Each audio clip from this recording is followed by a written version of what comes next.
guys. Bahan-bahannya guys, garam,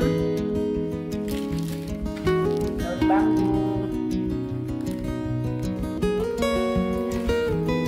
seperti ini guys.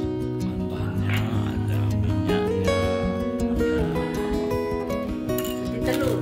telurnya ada. Tewan pakai telur.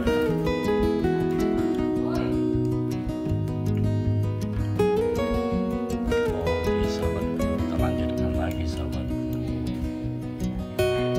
Guys, garamnya sudah kita larutkan sama bumbu. Aja guys. Sedap ya.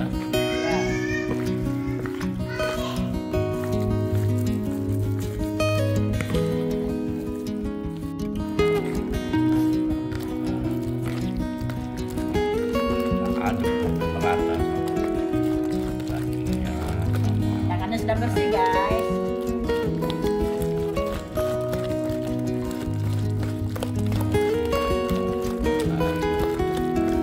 Jangan lupa guys, ladaku biar ikannya tidak amis.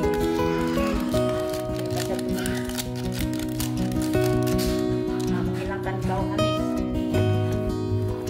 Dan lagi guys.